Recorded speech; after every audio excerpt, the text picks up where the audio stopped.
નમસ્કાર બાળમિત્રો, યુટ્યુબ ચેનલમાં આપનું હાર્દિક સ્વાગત છે. આજે આપણે ભાગ નંબર 107માં દશાંશ અપૂર્ણાંક વિશે માહિતી મેળવશું. તો ચાલો આપણે શરૂ કરીએ.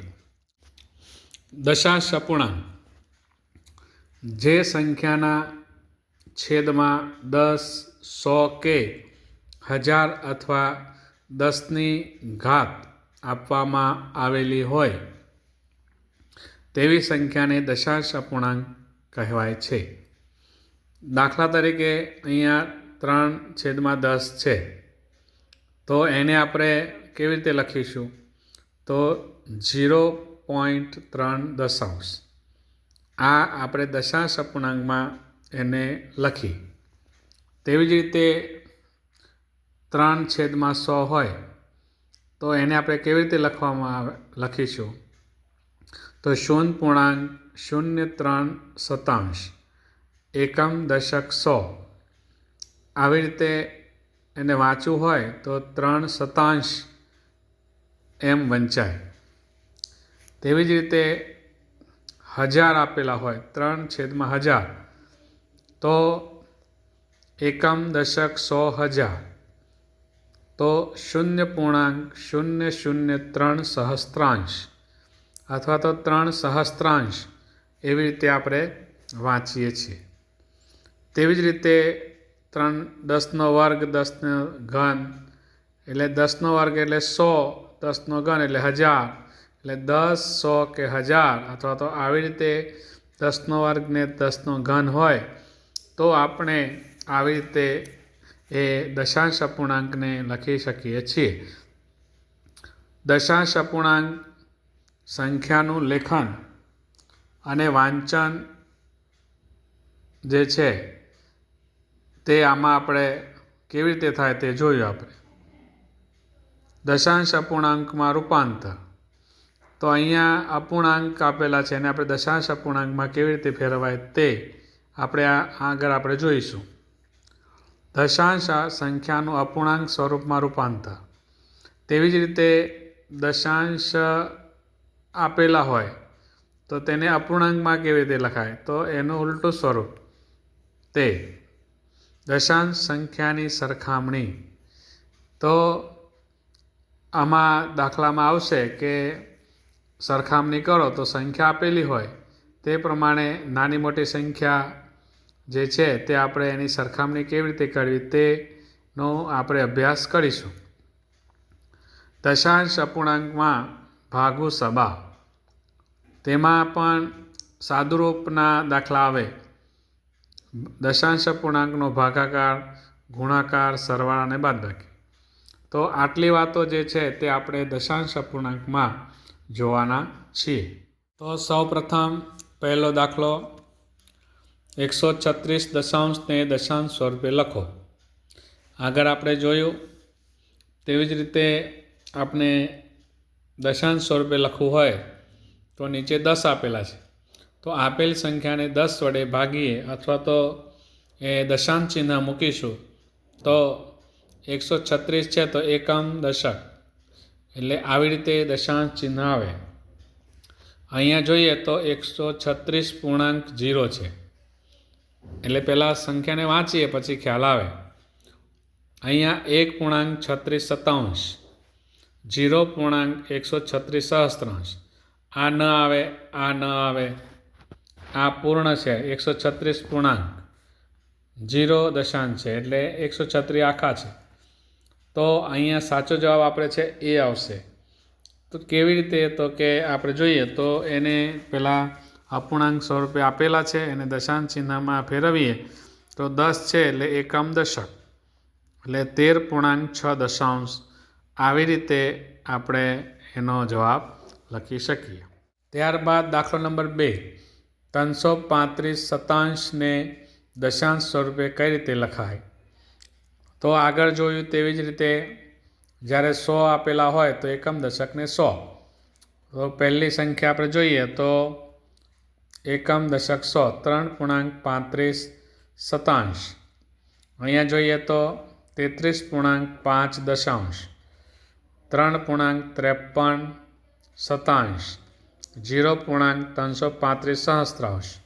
તો આમાં આપણે જોઈએ તો આ પહેલો એ 3.35 જે છે તે સાચો જવાબ આવે।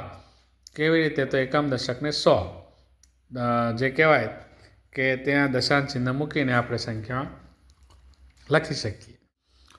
ત્યારબાદ દાખલો નંબર 3.6 મિશ્ર પૂર્ણાંક સ્વરૂપમાં કઈ રીતે લખાય? તો જેવી રીતે આપણે બોલીએ છીએ તેવી જ રીતે આપણે લખી શકાય। સમજો કે 3 પૂર્ણાંક એટલે 3 આખા છે, 6 દશાંશ એટલે 6 ને છેદમાં 10। તો અહીંયા આપેલ સંખ્યામાં આપણે જેવી રીતે બોલ્યા તે કઈ સંખ્યા આવે છે? તો જોઈએ તો અહીંયા જોઈએ સૌ પ્રથમ 3.10 તો એ નથી, 6.10 તૃતીયાંશ તો એ પણ નથી, 6.3 એ પણ નથી, કારણ કે અહીંયા 3 પૂર્ણાંક, અહીંયા 6 પૂર્ણાંક, અહીંયા 6 પૂર્ણાંક છે।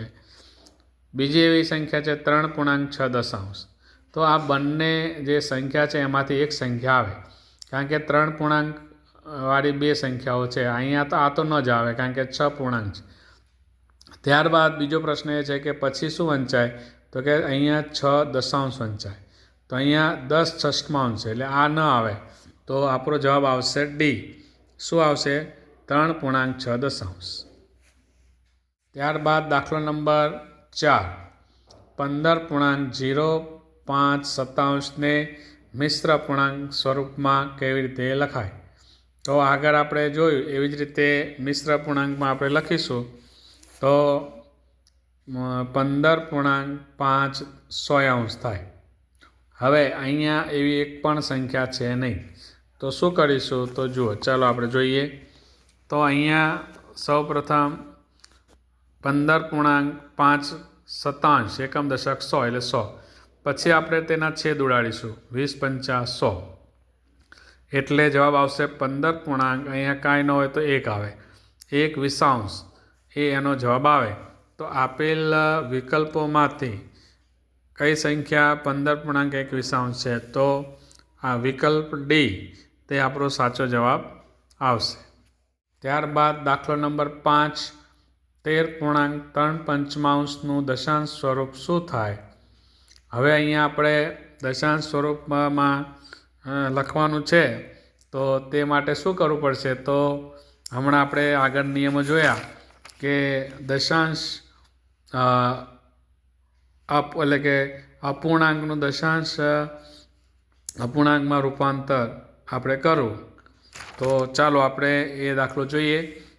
તો અહીંયા રકમ આપેલી છે 13.3 હવે જ્યારે દશાંશ સ્વરૂપ આપવું હોય ત્યારે છેદમાં 10, 100 કે 1000 એ થવા જોઈએ। તો અહીંયા આપણે સંખ્યાનું પહેલાં મિશ્ર પૂર્ણાંક જે છે એને આપણે અશુદ્ધ અપૂર્ણાંકમાં ફેરવશું। તો 5 13 65, 13 × 5 = 65 વત્તા 3 68 થયા। હવે છેદમાં 5 છે પણ આપણે એને 10, 100 કે 1000 કરીએ તો દશાંશ અપૂર્ણાંકમાં ફેરવી શકાય। તો હવે આપણે જોઈએ તો અહીંયા 68 છે તો 5ને 2 વડે ગુણીશું તો 10 થશે। એવી જ રીતે અહીંયા 2 વડે ગુણ્યા તો અહીંયા પણ 2 વડે ગુણીએ તો 68 × 2 = 8 × 2 = 16 એટલે 136 થાય। તો હવે આપણે દશાંશ સ્વરૂપમાં લખવું હોય તો 13.6 આપણે લખી શકાય એકમ દશક, એટલે આપણું ઓપ્શન નંબર બી 13.6 એ જવાબ આવશે। ત્યારબાદ દાખલો નંબર 6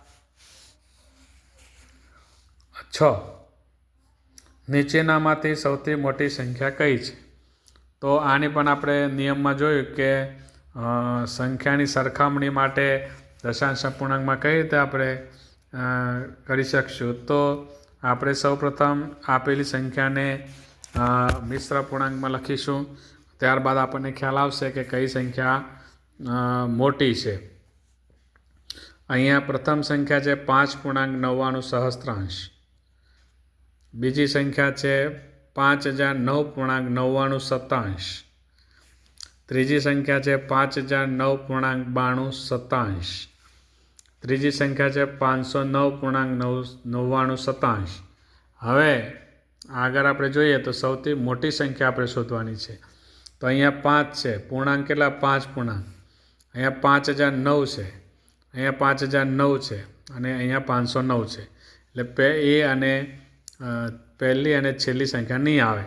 હવે મોટામાં મોટી સંખ્યા બે સરખી છે, એમાં પણ આપણે જોઈશું. તો હવે એમાં નાના મોટી કેવી રીતે ખબર પડે?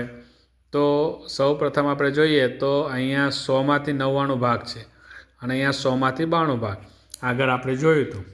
તો હવે જેના ભાગ વધારે હોય તે સંખ્યા મોટી ગણાય. તો અહીંયા 100માંથી 99 ભાગ મોટા કહેવાય અને 100માંથી 92 નાના કહેવાય. એટલે આપણો જવાબ આવશે 5009.99. એટલે ઓપ્શન નંબર બી એ આપણો સાચો જવાબ આવશે. દાખલો નંબર 7. નીચેનામાંથી કઈ સંખ્યા નાની છે? હવે એમાં આપણે નાની સંખ્યા શોધવા માટે આપણે જેમ મોટી સંખ્યા શોધી તેવી જ રીતે આપણે નાની સંખ્યા શોધીશું. તો ચાલો આપણે જોઈએ.